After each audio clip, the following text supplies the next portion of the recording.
livro de Gênesis, no capítulo de número 12. Senhor Deus, eterno Pai, eu te glorifico mais uma vez, me coloco à sua disposição, Senhor, nesta noite. Eu sei, Senhor, que nós sabemos que as dificuldades são levantadas, as lutas, mas o Senhor é um Deus a qual nós servimos e cremos, obedecemos, Pai, e temos a certeza que o Senhor está neste lugar para fazer a diferença em nossas vidas, para mudar a nossa história. Senhor, muitas vezes o diabo quer colocar um ponto final na nossa história, mas o Senhor puxa uma vírgula embaixo, porque o Senhor escreve uma nova história, ou dá continuidade numa história, mas uma história mudada, maravilhosa, Senhor. Por isso eu te peço e te suplico agora, Senhor, tu coloca, Senhor, 4 anjos especiais em cada canto desta igreja, com as suas espadas desembainhadas, em volta desse templo, que haja um anel de fogo, fogo de Deus, fogo consumidor que consome o pecado. Em cada rua adjacente a esse templo, que haja um príncipe do céu, Pai.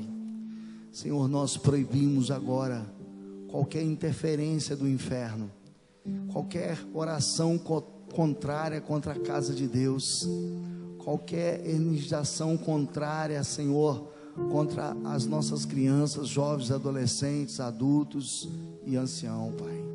Nós te suplicamos que nesta noite tu venhas falar ao nosso coração aquilo que nós precisamos ouvir, não aquilo que queremos. Pai, eu me coloco à sua disposição para ouvir a tua palavra nesta noite, Senhor. E agora, no nome de Jesus, eu lhe peço que nenhuma palavra direcionada saia da minha boca, Pai, mas eu me coloco à sua disposição, Pai, porque tu tens o poder, tu és o poder, tu tens tudo, e nenhuma vírgula, nenhuma palavra seja distorcida nesta noite, além de ser falta de educação, falta de ética, é pecado. Senhor, eu estou diante de ti, Pai, e que tudo aquilo que eu vier a falar nesta noite venha do trono, Pai, venha da graça do Senhor. Muito obrigado, Jesus, amém. Queridos, o tema desta mensagem: o defeito está na vista, amém? Vira para o seu irmão com muito carinho e diz assim: o defeito está na vista. Glória a Deus, aleluia, amém. Gênesis 12, de 1 a 3 diz assim: ora, disse o Senhor a Abraão: sai da tua terra, da tua parentela e da casa de teu pai, e vai para a terra que eu te mostrarei. De ti farei uma grande nação, e te abençoarei, te engrandecerei, o nome se tu uma bênção, abençoarei os que te abençoarem, e amaldiçoarei os que te amaldiçoarem, e em ti serão benditas todas as famílias da terra. Amém? Glória a Deus. Queridos, nós estamos trabalhando, e ontem nós estávamos atendendo de 3 às 6, e depois nós fomos atender de 9 à meia-noite, e graças a Deus, um pouco cansado, pedindo ao Senhor uma palavra, e o Senhor falava sempre no meu ouvido: o defeito está nas vistas. lembrei-me de uma situação bíblica e de situação humana. E a palavra de Deus diz no livro de Hebreus 11, capítulo 11, versículo de número 1, na linguagem mais atual, diz assim: a fé é a garantia do que se espera e a prova do que não se vê. Essa é a linguagem verdadeira, que muitas pessoas às vezes ficam repetindo esse texto, mas ainda não conseguem compreender e entender o que é a fé. A fé é a garantia do que se espera e a prova do que não se vê. E eu falei: Senhor, eu ando pela fé, mas existe também muitos da palavra de Deus que andaram por vistas, e que o Senhor nos ensine. Nós vemos que o mundo hoje anda por vista, por aquilo que vê, por aquilo que enxerga. E muitas vezes, quando o Senhor Jesus ele caminhava, as pessoas o seguiam por aquilo que viam, não por aquilo que eles não viam, mas por aquilo que eles enxergavam, pelo concreto e não pelo abstrato. E aí eu lembrei de uma ilustração de um vendedor de cavalo, a qual ele era um negociante não nada justo, e ele vendia animais, comprava por um preço bem menor, e vendia esses animais num preço maior, dava um banho no animal e cortava os cascos do animal, deixava o animal todo empinadinho, limpinho. Porém, quase todos os animais que ele vendia tinham defeito físico, por isso que ele comprava barato. Ele era vendedor de cavalos. Em certa ocasião ele tinha um cavalo muito bonito para venda. Chegou um homem e disse: olha, eu gostei do animal. Ele falou: se você gostou, ele pode ser seu. E aquele homem disse: quanto que você quer? E ele deu um valor do animal. E o homem falou: não está muito caro não? Ele falou: não, o preço está ótimo, tá? O animal é de boa procedência, o animal é puro sangue, mas esse animal não tem defeito nenhum. E aquele homem, com um sorrisozinho sarcástico, disse: o defeito está na vista, pode olhar o animal aí. O homem rodeou, olhou o cavalo e falou: é o cavalo dos meus sonhos. E pagou e saiu puxando o animal para fora da propriedade. Na hora que ele montou no animal, o animal foi até determinado lugar e o animal, ele não sabia para onde ir. E o homem foi guiando ele. O homem desceu e olhou, falou: o que esse animal tem? E quando foi ver, o cavalo era cego. O defeito está nas vistas. O homem mais uma vez levou vantagem por dizer que o defeito estava na vista, estava contando uma verdade maliciosa. Mas o que tem a ver com a palavra de Deus? Porque muitas vezes nós andamos por vista e não pela fé. E Deus, ele chama um homem que morava no Iraque, chamado Abrão. Eu li Abraão, os irmãos compreender quem era, que morava no Iraque, lá em Paran Aram.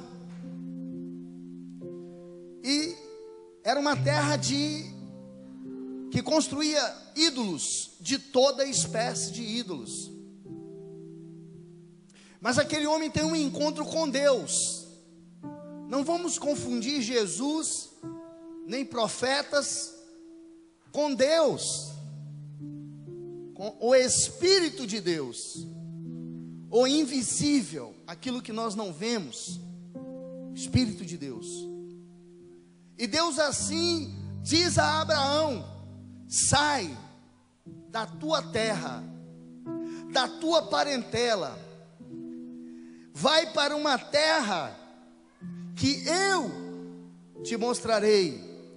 De ti farei uma grande nação, e te abençoarei e te engrandecerei o nome, e tu ser uma bênção. Abençoarei os que te abençoarem, e amaldiçoarei os que te amaldiçoarem. Em ti serão benditas todas as famílias da terra. O abstrato, o invisível, algo que ele não podia tocar, como os ídolos dos seus pais, dos seus avós, algo que ele não podia ver e enxergar, mas que ele sentiu a plenitude do Espírito de Deus e a voz do Espírito Santo falando com ele. E a Bíblia, assim, todo mundo conhece essa passagem. Abrão pega a sua mulher e sai com alguns empregados, com a sua fazenda. Sai, mas junto com Abraão sai também Ló, seu sobrinho, filho do seu irmão. Gente boa, já não era nenhuma criança, um adulto, que tinha também a mesma experiência que Abraão tinha. Criador de animais, ali também estava ali, ajudou na construção das propriedades, estava ali Ló, e que era tão apegado a Abraão, que ele foi junto, seguiu a Abraão. Queridos, Abraão, ele recebeu paternidade sem ter filhos biológicos. Para pensar, o cara recebe a paternidade sem ter nenhum filho do seu próprio sangue. Ele recebe a paternidade e ele sai. E amados, muitas vezes as pessoas contam a história que parece que ela aconteceu em poucos dias, em poucas horas, em poucos meses.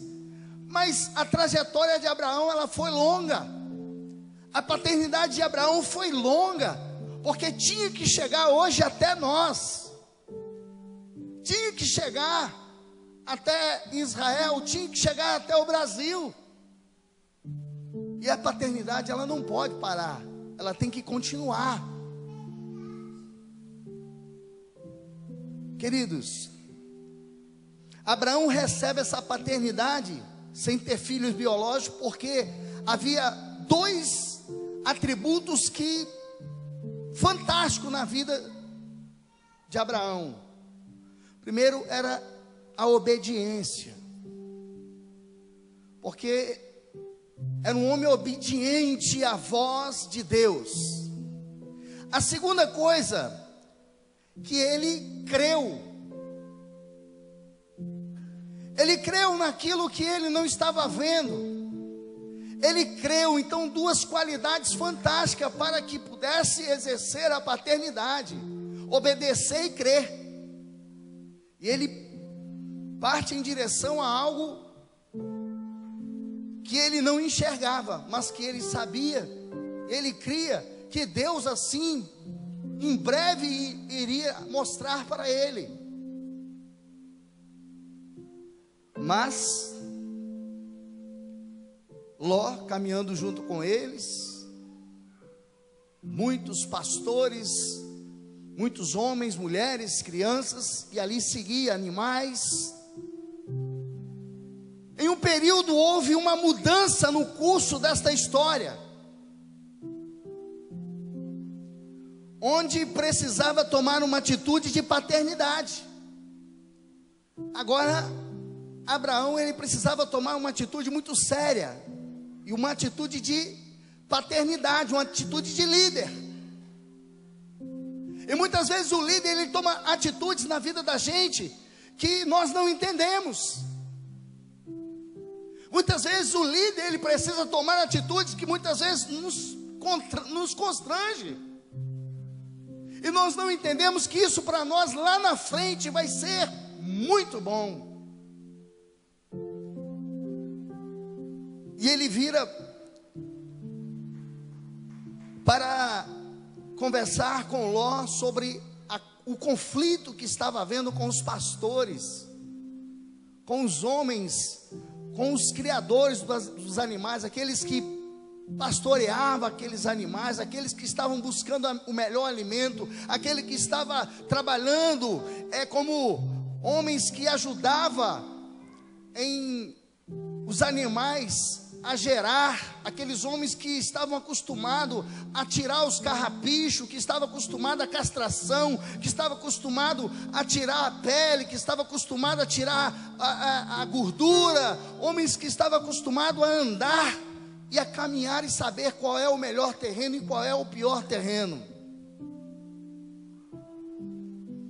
Era tio e sobrinho.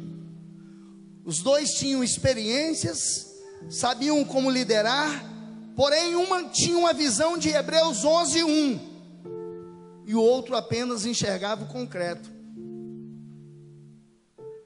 Aí, irmãos, quando nós temos a paternidade, nós temos a visão de Hebreus 11:1. E aí, queridos,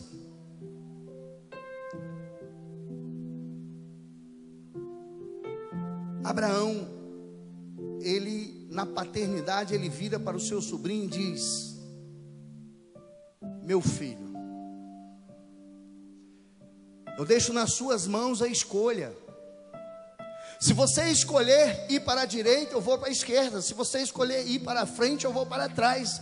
Mas eu te dou a oportunidade de você escolher o melhor lugar para você.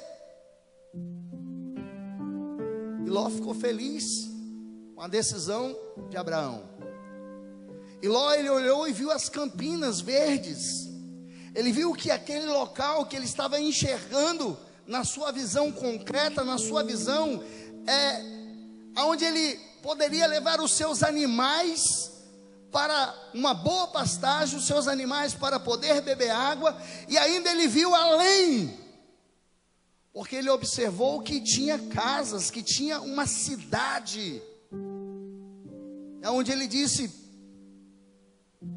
vou tomar posse dessa terra aqui, vou acampar aqui ao lado dessa cidade, porque aqui eu vou poder vender, fazer a minha fábrica de laticínios, de queijos, de leite. Vou poder aqui trabalhar, aqui ganhar e ter fortuna, porque aqui eu tenho tudo que eu quero, aqui eu tenho tudo que eu preciso. Muito alimento para os animais e muita água. Ele enxergava aquilo que estava na frente do seu nariz, o concreto. Mas o homem que tem a visão de Hebreus 11:1, Abraão, tinha paternidade. Ele vira para as montanhas do Negueb, e ele agora vai para as montanhas do Negueb. Se você for estudar sobre o Negueb, você vai ver que o lugar é terrível. Um terreno inóspito, um terreno de pedras, um terreno que não tem vida. Mas em determinado momento, Deus derrama as chuvas sobre as montanhas que vem descendo, e todo o vale do Negueb se torna a ter vida, os animais vêm, nasce as plantas. E ali Abraão, ele foi para o Negueb, porque ele foi não em busca daquilo que ele estava vendo, mas aquilo que ele estava acreditando. Porque nós temos que crer na visão celestial, nós temos que acreditar naquilo que nós sonhamos, naquilo que está escrito na palavra de Deus, nós temos que colocar no nosso coração, para nunca pecar contra Deus, e dizer: Senhor, eu creio, sou vencedor, sou mais do que vencedor, eu creio que um dia eu vou estar contigo nas mansões celestiais, eu acredito nisso, eu tenho certeza. Eu não estou vendo o meu milagre, mas eu acredito que o milagre vai acontecer. Eu não estou vendo remédio para a minha cura, mas eu sei que eu vou ser curado. Eu olho para a igreja, eu não vejo uma varoa para me casar, mas eu sei que um dia o Senhor, Ele vai trazer uma mulher idônea para este lugar, para que eu possa me casar. Aí eu não vejo varão neste lugar, mas Deus no momento certo. Aí eu não consigo, eu acho que eu não vou conseguir conquistar aquilo que eu tenho, meu sonho. Mas se você acredita, se você tem fé, Deus vai te mostrar, e Deus, Ele vai entregar na sua mão, porque nós vivemos por fé e não por vista.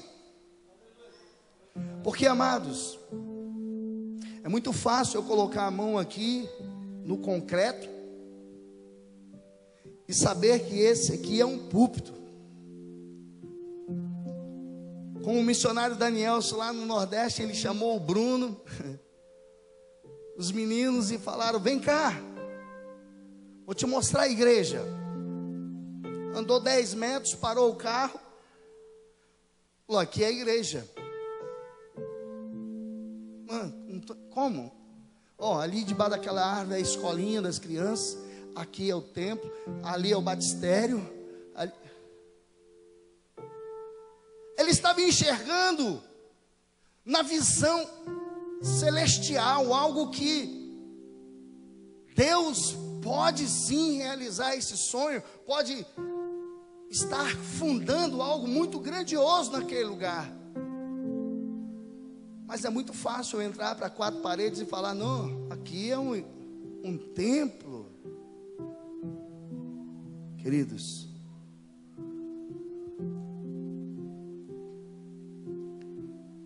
Abraão vai para o Neguebe, mas a paternidade acompanha ele. Aí você vai entender, porque nós temos que ler Bíblia e aprender de Bíblia.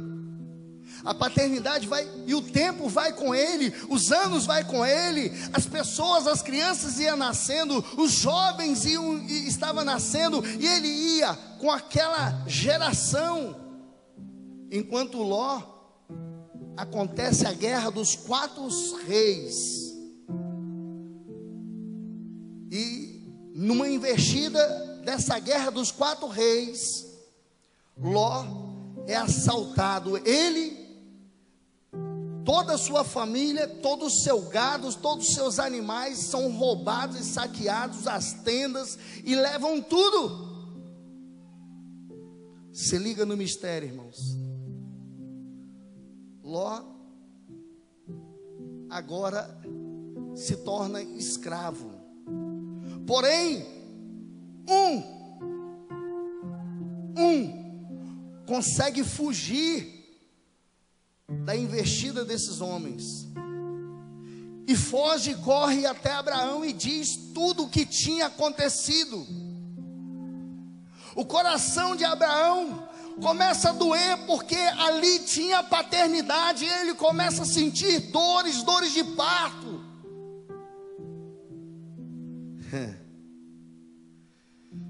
Queridos, aí você vai lá em Gênesis 14, aí você vai ver o que Abraão fez. Ele pegou 318 homens treinados e nascidos em sua casa.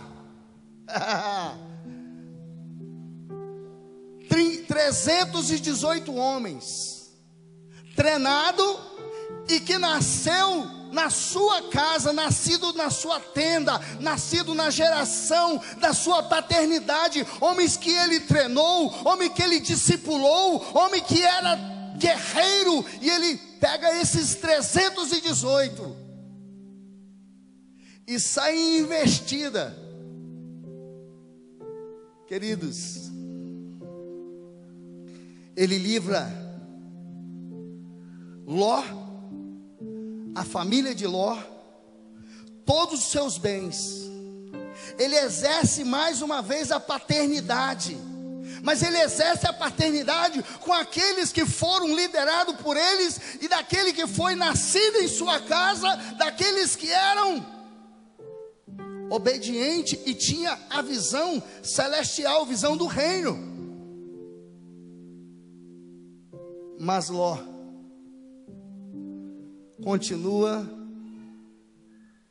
nas portas de Sodoma.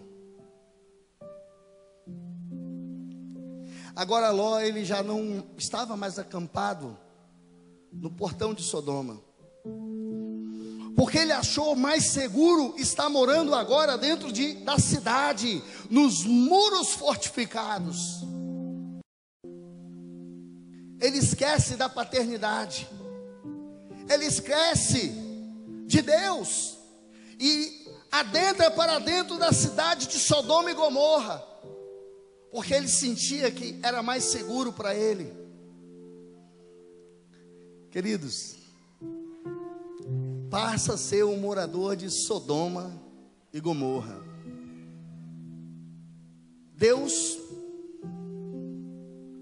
viu o pecado de Sodoma e Gomorra, viu que aquilo ali não estava prestando, o troço estava estranho, estava esquisito. Ali existia sodomistas, sexo grupal, ali existia tudo aquilo que era pornografia, tudo aquilo que era horrível aos olhos de Deus. E Deus, com tamanha intimidade que tem com Abraão, e Abraão tamanha intimidade que tem com Deus, irmãos. Aí eu digo para você, para ter paternidade você tem que ter intimidade. Para ter intimidade você adquire a paternidade.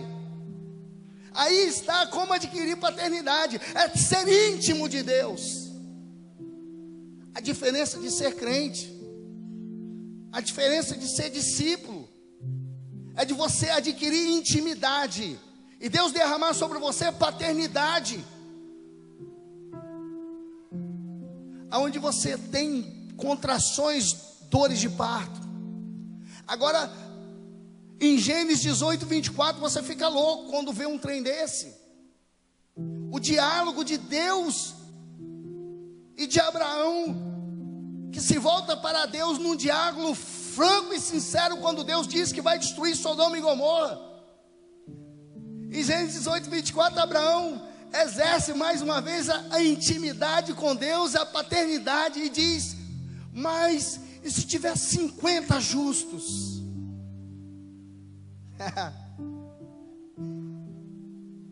Mas aí, irmãos, isso não é atrevimento, é intimidade. Já no verso 29 ele fala: mas se tiver 45 justos? A intimidade é tão profunda entre Deus e Abraão, que ele diz lá no verso 30, e se tiver 30 justos? No verso 31 ele vira para Deus e fala: mas e se tiver 20 justos? Lá no versículo de número 32 ele diz: mas se tiver 10 justos? Amados, pelo diálogo entre Deus e Abraão, Deus entendeu a preocupação de Abraão, porque Deus tinha entregue a ele a paternidade. Deus tinha entregue a ele o sentido de amar, e como ensinar, e como caminhar, e que não queria perder ninguém. Queridos, muitas foram as lutas de Abraão, porém ele não perdia a intimidade com Deus, ele não perdia essa ligação entre Deus e ele, entre ele e Deus. E Deus, uma conversa sincera com Abraão, ele envia 2 homens do céu, 2 anjos, na teofania. anjos em forma de homem, para que pudesse adentrar em Sodoma e Gomorra, para que pudesse livrar a família de Ló. Irmãos, algo que machucou muito meu coração, que quando aqueles anjos entraram na cidade, os homens daquela cidade se encantaram com a beleza daqueles dois homens, e foram atrás daqueles dois anjos, e eles foram levar a notícia de Deus para que saísse de Sodoma e Gomorra, porque Deus assim iria destruir. As duas filhas de Ló eram noivas e virgem, donzelas. Quando os homens chegaram até a casa de Ló e começaram a bater, abre. Nós queremos conhecer esses homens que chegaram em sua casa. Sabe o que Ló, ele responde para os moradores de Sodoma? Se liga: meus irmãos, não faça uma loucura dessa, meus irmãos. Já chama agora os moradores de Sodoma de irmãos, porque ele se tornou um deles. Meus irmãos, não façam uma loucura dessa. Eu tenho duas filhas que ainda não conheceram o varão. Eu coloco uma das filhas em suas mãos, mas não faça mal nesses homens, porque esses homens são hóspedes em minha casa. Ele estava a ponto de dar a sua filha para aqueles homens se deleitar com a virgem. Mas aqueles homens falaram: nós não queremos sua filha não, meu irmão. Nós queremos os camaradinhos aí, os bonitão. Manda eles para fora aqui. E a Bíblia diz que Deus cegou aqueles homens, que eles não conseguiam achar a porta da casa de Ló. Ló se tornou juiz da cidade, mas não conseguia julgar nada, porque ele não tinha unção, não tinha paternidade, porque Ló ainda estava na visão concreta. Ele enxergava aquilo que o olho dele estava mostrando. Ele não conseguia enxergar o sobrenatural. E ali ele tem uma conversa sincera com a sua família. Sai agora os anjos dizendo: vamos, me segue. Vai Ló, sua esposa, suas duas filhas, mas os noivos ficaram em Sodoma e Gomorra. Queridos, a palavra de Deus foi não olhar para trás, que eles subissem a montanha, mas que nenhum deles pudessem olhar para trás o que Deus ia fazer com Sodoma e Gomorra. Mas eu quero te dizer que existe, quando nós herdamos o DNA dos nossos mentores, daqueles que nos discipulam, e aí o que acontece? Quando vão subindo, Deus começa a mandar fogo, enxofre, destruindo Sodoma e Gomorra. A Bíblia relata que a mulher de Ló, ela olha para trás. Não vem com esse negócio que é porque mulher é curiosa não, irmãos. Eu estou para te dizer que homem é mais curioso do que mulher. Ela olhou para trás, porque ela tinha herdado a visão do seu marido, a visão de apenas enxergar aquilo que está à frente, 1 palmo, 2 palmos do seu nariz, mas ela não conseguia enxergar aquilo que Deus tem preparado para aqueles que são chamados de noiva do Cordeiro.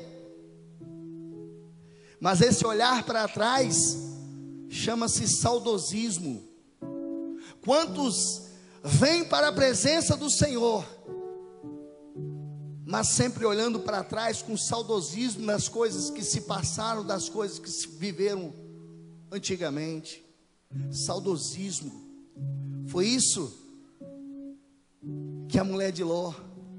E Deus não transformou ela numa estátua de bronze, não transformou ela de ferro, de ouro, de prata, de pedra, mas numa estátua de sal. Porque a Bíblia diz que nós somos o sal da terra e a luz do mundo. E com certeza na primeira chuva, ela já não existiria mais ali naquele local. Agora, mais na frente, herdando o DNA da visão do concreto, as suas duas filhas, as filhas de Ló, olha para o pai e não consegue enxergar que se foi Deus que livrou, Deus ia continuar a geração através da paternidade, através do seu amor, que Deus ia trazer varões verdadeiros, homens que são abençoados. E a Bíblia relata que as duas,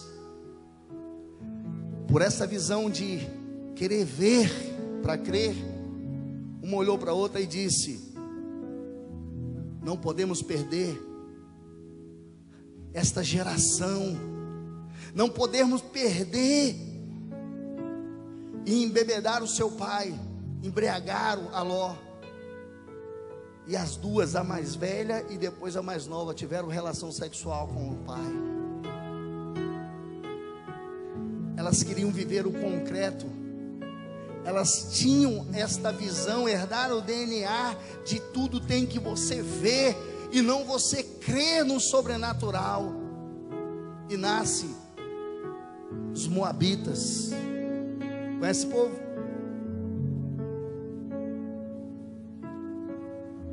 Nasce uma geração de moabitas que não amam a Deus, de uma geração de um relacionamento de incesto, aonde o pai se relaciona com as suas filhas e nasce uma geração dos moabitas. Sabe, irmãos,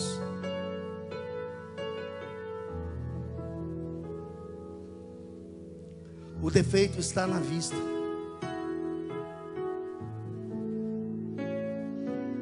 Deus te chama hoje para uma grande vitória, para que você possa se achegar à paternidade, gerar, cuidar e ter uma intimidade com Deus acima daquilo que você nunca entendeu na sua vida. Deus, nessa noite, Ele está dizendo: você pode até não estar vendo, mas eu te trouxe para este lugar.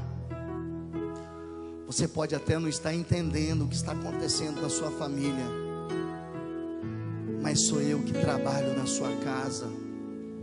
Você pode até não estar entendendo porque está faltando algumas coisas para você, mas Deus está dizendo: sou eu que vou cuidar e vou providenciar na sua casa. Você pode até não estar entendendo porque você está num nível de enfermidade que você diz: como? Não tenho dinheiro para comprar o remédio, não existe medicina, não tem médico, eles dizem que não tem cura, mas eu quero te dizer que o Deus que eu sirvo, Ele te cura, Ele te consegue fazer mudar a sua visão. Mas nós precisamos tirar a visão daquilo que nós estamos vendo na nossa frente e começar a enxergar aquilo que não enxergamos, aquilo que nós não vemos. Deus, Ele quer que você toque aos intocáveis, porque assim na figura de Jesus Cristo, Ele tocou os intocáveis. Deus, Ele quer que você converse com aqueles que são desprezados. Deus, Ele quer que você consiga enxergar aquilo que o homem natural não consegue enxergar. E agora eu estou falando na figura de Jesus Cristo, assim nos foi ensinado pela graça, que ele tocava nos leprosos. Aqueles homens eram intocáveis, imundo. Ao você se aproximar de um leproso, ele gritava de longe: imundo, imundo, para que você não pudesse se aproximar dele. Irmãos, a coisa é tão forte que Jesus, além de se aproximar dos leprosos, a Bíblia relata que os leprosos corriam até ele, porque ele tocava os intocáveis. E assim nos deixou esse direito para nós de paternidade, de tocar os intocáveis, os desprezados, de curar os enfermos, de ressuscitar os mortos, de dar esperança àquele que não tem, de dar vida àquele que já padeceu, de fechar a sepultura daquela que já está aberta. Mas por quê? Nós temos uma geração de pessoas que não acreditam que um morto possa ressuscitar, que uma pessoa pode ser curada, que um drogado pode largar as drogas, que uma prostituta possa parar de se prostituir, que um homossexual possa deixar de ser homossexual para que seja homem e seja um mantenedor do seu lar, que seja próspero, que seja um homem, que a sua esposa vai ser parideira, que seja uma geração de abençoados, que não seja uma geração de Moabe, uma geração de moabitas, que não seja uma geração de Ló, que não seja uma geração de sodomistas, porque a igreja do Senhor não é homofóbica. A igreja do Senhor Jesus Cristo, ela ama. E não tem nada mais forte do que o amor. A dor não é mais forte do que o amor. O dinheiro não é mais forte do que o amor. Nada supera o amor. Paulo, ele disse que o amor tudo suporta. Tudo crê, tudo suporta, tudo padece. Que o amor não é soberbo, que o amor não se vangloria.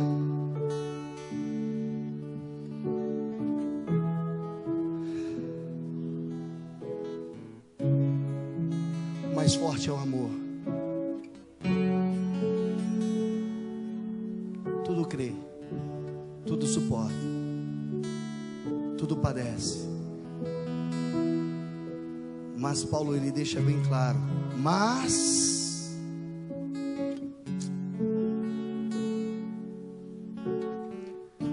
a visão de paternidade nós temos que adquirir da obediência, enxergar aquilo que muitas igrejas não conseguem enxergar, que muitas denominações não conseguem enxergar, que muitas pessoas não conseguem enxergar, mas que nós temos o direcionamento de amar sem limite. Eu te amo, viu, Breno? Eu te amo, mas você para lá e eu para cá. Isso não é amor não, irmão. Isso não é amor. Breno, eu te amo, eu com você, você comigo. Isso é amor. É forte ou não é forte?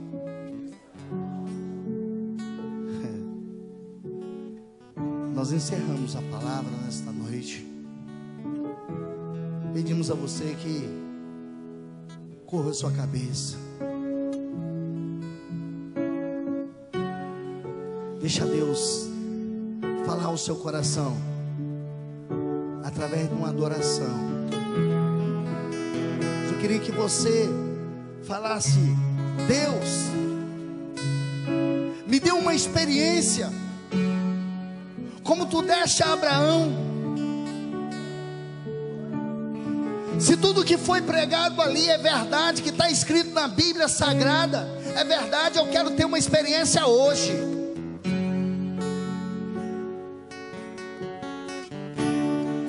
E se você fechar os teus olhos e você crer no sobrenatural de Deus, no abstrato,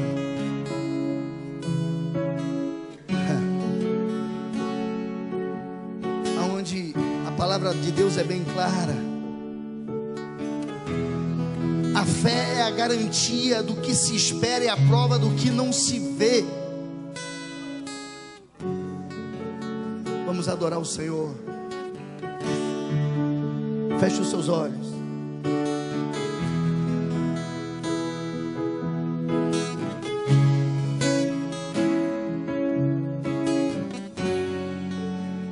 Quero te conhecer. Quero te conhecer.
Senhor, pela porção que Tu nos concede nesta noite.